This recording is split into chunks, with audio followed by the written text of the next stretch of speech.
If I only knew where you're taking me, maybe I would know who I'm meant to be. If I only knew where you're taking me, would I be afraid? If I'd had the time to pack a bag, to say goodbye and not look back. If I'd picked out those precious things that I'd hold close as the night draws in, would I be afraid? Lazarus, a song I wrote about a knock on the door in the middle of the night. A departure, an unknown destination, no time to pack. Imagine that knock. If you did have brief minutes to pack a bag, what would you choose? What conjures up the very essence of who you are, where you've been, and where you're going with your life? Questions faced by Jews in so many places and at so many times in our story. I'm a musician, a traveling player. For many years, I've crossed the globe with my violin on my shoulder. Packing, albeit under very different circumstances, has been a fact of my life.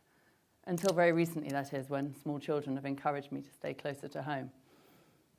My life was one of double-decker sleeper buses, travelling from country to country for weeks on end, playing in a different city every night, from Rome to Budapest, Oslo to Barcelona, and everywhere in between. Bright lights, late nights, heavy drinking, and setting off into the night after a show, only to awake in a new city full of possibilities. The tour bus has its moments, but let's face it, it's not much bigger than a double-decker bus with bunk beds, and that's not a whole lot of room for 10 musicians and crew. When you've spent a few days aboard a bus, you soon realise that the unkempt rock star look makes perfect sense. On one particular tour, we were joined by a new guy. Unlike the rest of us, Mike, the stand-in keyboard player, didn't know about the cramped conditions. Unlike the rest of us, Mike didn't know to pack light. He arrived at our first meeting with the most enormous wheelie suitcase that you've ever seen, and of course it was too big to fit onto the bus. It had to be hoisted into the luggage hold with the stage lights, the amplifiers, and the flight cases. And every time Mikey fancied changing his clothes or brushing his teeth, it had to be extracted from the bowels of the bus. Needless to say, this was something of a handicap and soon became a bit of a standing joke as Mike was to be seen dragging the enormous suitcase from bus to dressing room and back again, wishing he'd left most of its contents at home. Being something of a veteran, I, on the other hand, had packed so ridiculously light that I often had to pick up much-needed items en route. I hadn't seen a washing machine for days, and so I had to stop off at H&M to collect knickers, and obviously had some rather idiosyncratic souvenirs into the bargain. So why, you might say, am I talking about suitcases and packing? This isn't a speech about how to defeat Ryanair's outrageous baggage tariffs. No, I'm getting at something a little deeper here, at the idea that in life we shouldn't travel heavy, weighed down by expectation or emotions with the metaphoric enormous wheelie suitcase that Mikey had to carry around with him on tour. No, what I'm saying is that instead, by traveling light, we remain flexible and are able to pick up what we need on the way to respond to challenges and to circumstances and to the potential for change, to be open to new routes in life. As the Italian anti-fascist poet Cesare Pavese wrote, "If you wish to travel far and fast, travel light. Take off all your envies, jealousies, unforgiveness, selfishness, and fears." This has personal meaning, but also meaning for the Jewish people. We are a wandering people, a people ever moving on. Ours is a story of arrivals and departures. We cannot be too constrained by expectation or by the past. And yet, acculturation shouldn't mean turning your back on where you came from either. It's a frame of mind that suggests a careful balancing act. Respect tradition, yes, but don't get so caught up in the past that you forget to be yourself.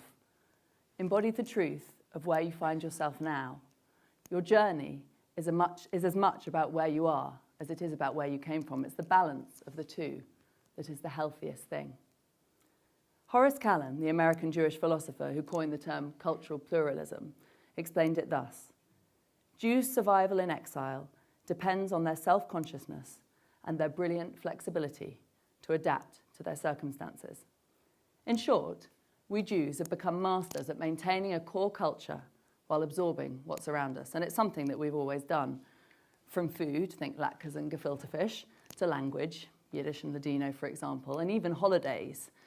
Last year, American Jews celebrated Thanksgivika when Hanukkah and Thanksgiving fell on the same day.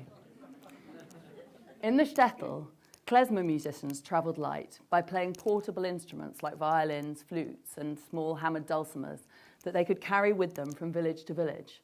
And they made a living by absorbing the repertoire of Polish and Romanian tunes so that they could play the weddings of non-Jews too. And so polkas and Romanian doinas entered into the Jewish repertoire. My personal cultural vocation is just that. It's about being true to all aspects of myself, to my Ashkenazi self, my Russophile self, my Hackney self, and my English boarding school self. With my first band, Oy Vavoy, we followed in the wake of Talvin Singh and Mercury winner Nitin Sawhney, the young British Asians who combined the Bhangra heritage of their roots with the British electronic music that they grew up with. Oy Vavoy made magpie music, songs that brought together all elements of our identity.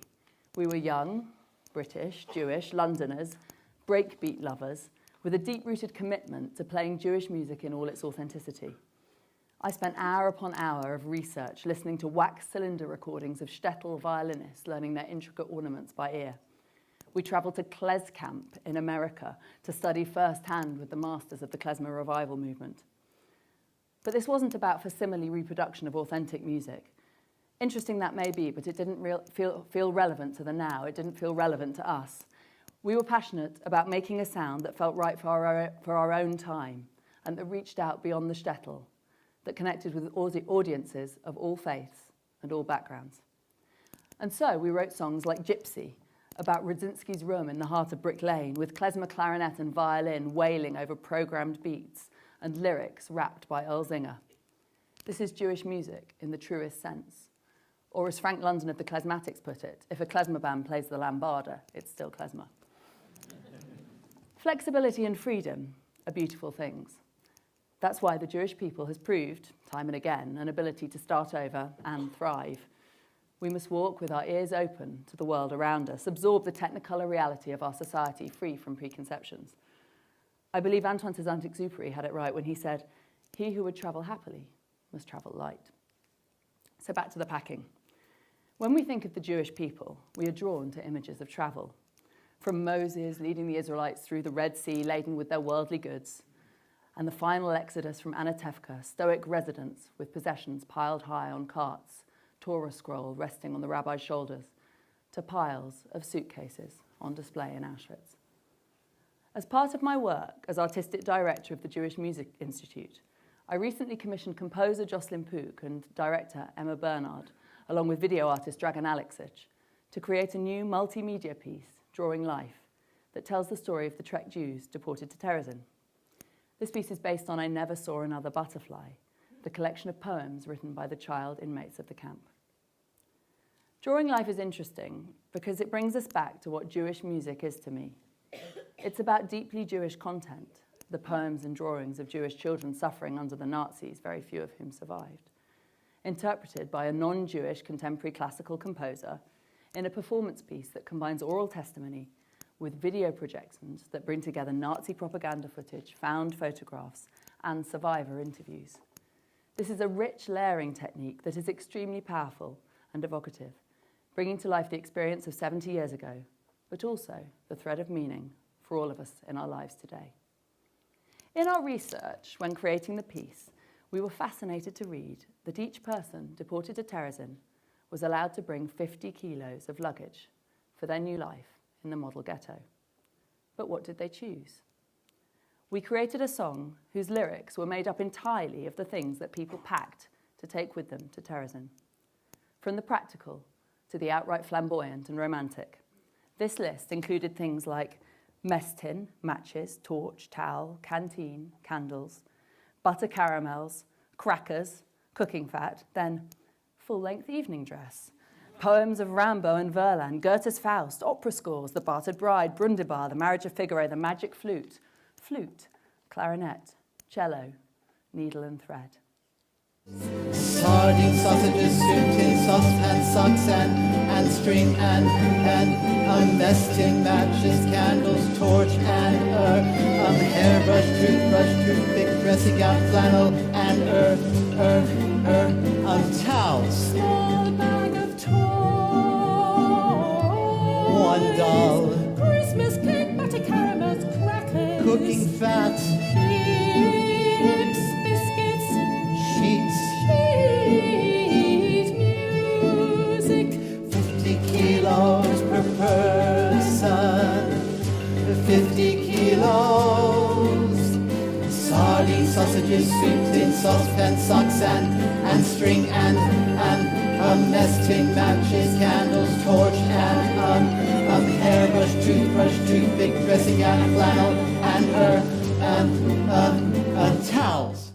So as you travel through life, remember, as the American author Ursula Le Guin put it, it's good to have an end to journey towards, but it's the journey that matters the most in the end. And I would simply suggest that the journey is not only more present, but richer if we travel light.